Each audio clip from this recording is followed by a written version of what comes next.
Hey Floppycatters, I wanted to introduce you to a new product that I've been applying in my yard. It's called Tick Killz. Effective pest control for ticks and mosquitoes, but it also works well on fleas, which is the reason there you can see ticks, mosquitoes, fleas, and other nuisance pests on contact. So I've been applying it. I was applying it every 10 days, but I've learned that I probably need to apply it every week. So that's what I'm doing now. After I mow my lawn, I put this stuff down. It's an all-natural product. It's got cedar oil and peppermint oil and then lactic acid to keep those two molecules together, I believe is how it works. Don't quote me on that. They recommend protective gloves and also protective eyewear when spraying it, just because it is a concentrate. The pants that I wore the first time I sprayed it still kind of smell like peppermint. So I definitely use eyewear and gloves when I'm applying it. This little hose and sprayer, I have tried 2 different hose and sprayers now, and this one that they sell is phenomenal. It makes it so easy. It's super lightweight because it's so small, and you don't have, like, the concentrated product is in there. You don't have to like put in concentrated product and then fill up the rest with water. You can just spray it and attach it to your hose.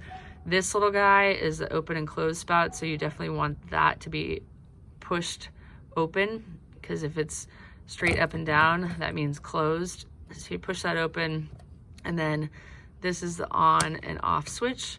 So it's off right now before I attach it to my hose. Since I've had to start doing natural flea control in my yard, I'm using hoses a lot more, and I just discovered these metal hoses, which I've had for about a month now, and they're fantastic. They're super lightweight, they don't kink, they don't get caught up, and I can move around the yard really easily, which of course then gets the job done a lot faster. I also mowed my lawn yesterday because the shorter the grass, the more chance it has to seep in to everything.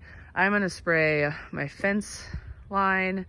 It was recommended by Rocky Mountain Bioag. They're great. They answer the phone when you call. It's fantastic to spray the fence lines, spray your trees, spray your shrubs, spray anything. The fence line in particular, Matthew at Rocky Mountain Bioag explained to me, and this was a great metaphor, that if you had like roaches in your apartment, for example, and you did everything to keep them out, it doesn't mean that the roaches in the other apartments are gone.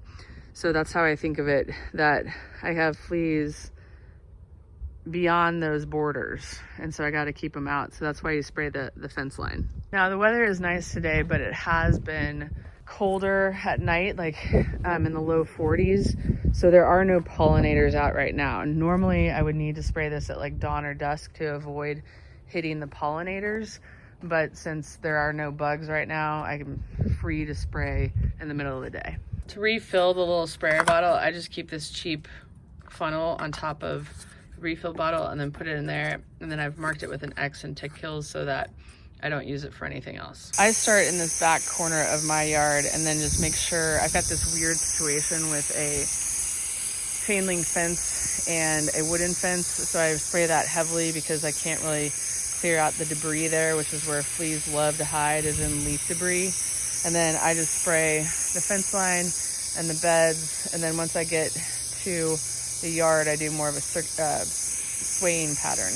I found that it's easier to spray this like when your dirt is a little bit dry, so you can distinguish easily where you've already sprayed it and where you don't have to like go back over, which I think would be more difficult if the ground was wet. So that's a nice way to have an idea of how it's working.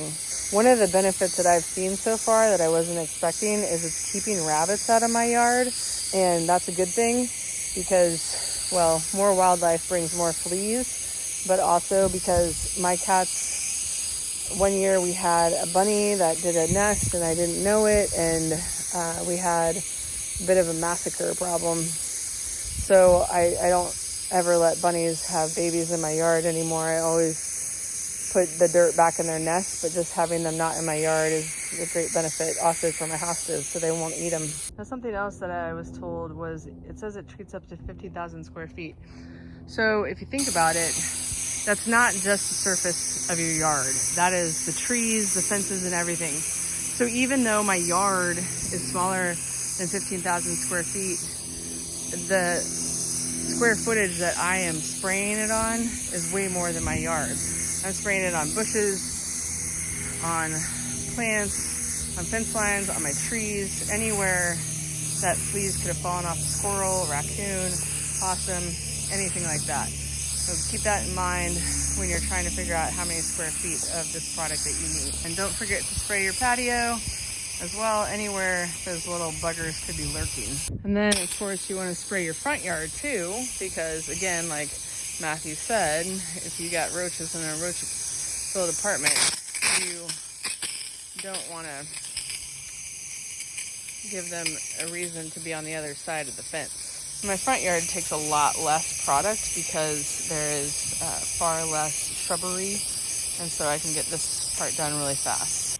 A couple more things that I've noticed while using this product is that it will get on your shoes, it could get on your pants or whatever you might be wearing, and it does penetrate and makes your whole laundry smell like it. So definitely wash whatever you're wearing separately. I'm also super conscious. I take off my shoes, anything that has the product on it, especially if it's still wet. I'm not gonna bring it into my house where my cats are gonna be exposed to it.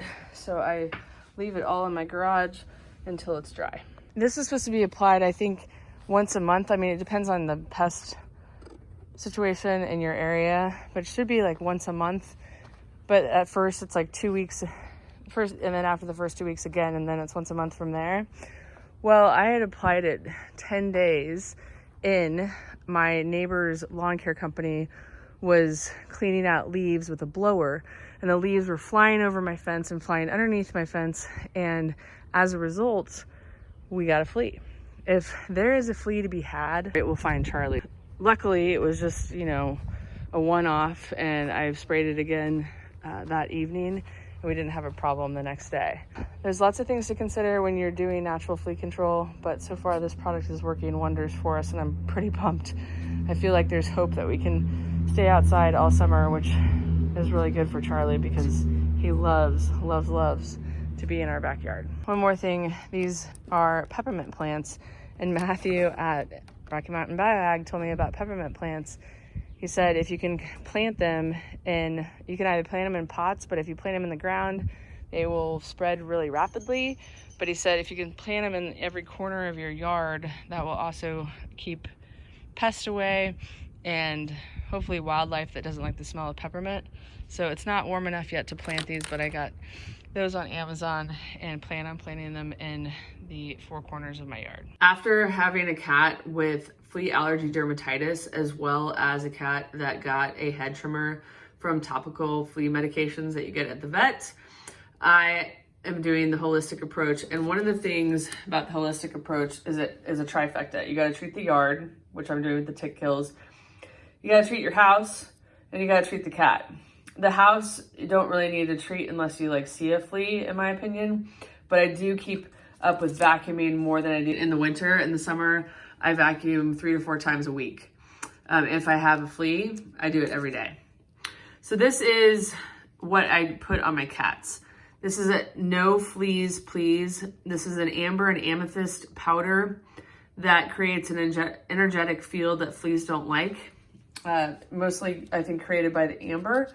So I just sprinkle this on Trig once a week, and Charlie a couple, maybe every other day, just depends.